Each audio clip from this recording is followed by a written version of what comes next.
नमस्कार बंधुओं, स्वागत है आप सभी का श्री प्रभुवाणी चैनल में। बंधुओं, जैसा कि आप सभी को पता है, वैसाख का महीना स्नान दान की दृष्टि से सबसे उत्तम माना गया है। इस दौरान किए गए पुण्य कर्म जातक को रोग दोष सामाजिक चिंताएं सभी से मुक्त करते हैं और ये श्री हरे विष्णु या भगवान कृष्ण का भी सबसे पसंदीदा महीना है। यदि बंधुओं किसी ने पूरे वैसाख महीने में स्नान दान इत्यादि नहीं किया है तो वो वैसाख माह के अंतिम 5 दिनों में ऐसा क्या करे कि उसे भी उतना ही पुण्य प्रभाव मिले जितना कि संपूर्ण वैसाख माह में स्नान दान और पुण्य करने के बाद मिलता है।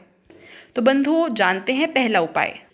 आपको एकादशी से लेकर के पूर्णिमा तक लगातार नदी स्नान करना है और यदि ऐसा संभव नहीं है तो कोई बात नहीं, आप अपने घर पर ही गंगा जल मिले जल से इन आखिरी 5 दिनों में स्नान अवश्य करें।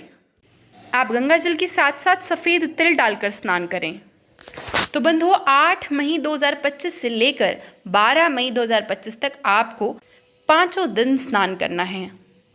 उपाय नंबर 2, आप इन अंतिम 5 दिनों में भागवत पुराण पढ़ लीजिए या फिर किसी को सुना दीजिए। साथ ही विष्णु सहस्त्र नाम पाठ भी कीजिए। यह अत्यंत ही लाभदायी है। बंधुओं, आपको मोहिनी एकादशी का व्रत अवश्य रखना है क्योंकि इसमें जाने अनजाने में यदि आपसे कोई भी पाप हुआ है तो सभी के सभी नष्ट हो जाते हैं और जातक की सभी मनोकामनाएं अवश्य पूर्ण होती हैं। वैशाख द्वादशी के दिन आप भगवान विष्णु के मधुसूदन रूप की पूजा अर्चना परिक्रमा करें और अक्षय पुण्य की प्राप्ति मिलती है। यदि घर में यज्ञ हवन इस दिन आप करा सकें तो अवश्य कराएं। वराह पुराण में तो यह तक लिखा गया है कि इस दिन यदि आप तांबे के बर्तन में चंदन धूप एवं फूल से पूजा करें, इससे भी बहुत गुना फल प्राप्त होता है। अगला उपाय है वैसाख प्रदोष व्रत। यदि आप व्रत नहीं कर सकते तो कोई बात नहीं, आप इस दिन फलाहार कर सकते हैं। वैसाख प्रदोष व्रत को करने से दाम्पत्य जीवन के सभी रोग कष्ट दूर हो जाते हैं और शारीरिक कष्टों का यदि आप सामना कर रहे हैं तो उनसे भी छुटकारा मिल जाता है। उसके पश्चात आती है बंधुओं वैसाख पूर्णिमा, जिस दिन भगवान ने तिल का निर्माण किया था। इसी कारणवश आपको सफ़ेद एवं काले दोनों ही तिल पानी में डालकर वैसाख पूर्णिमा के दिन नहाना है। इस दिन यदि आप यज्ञ करें तो अग्नि में तिल से आहुति दें और वैसाख पूर्णिमा पर तिल एवं शहद से भरा बर्तन आप दान करें। अगला उपाय है बंधुओं कामना पूर्ति के लिए। तो बंधुओं, यदि आपके मन में कोई विशेष कामना है जो आप चाहते हैं जल्द से जल्द पूर्ण हो जाए तो ऐसे में आपको वैसाख माह के अंतिम 5 दिन में अखंड ज्योत जलानी है। यह सब छोटे छोटे उपाय बहुत ही लाभकारी हैं एवं चमत्कारी भी।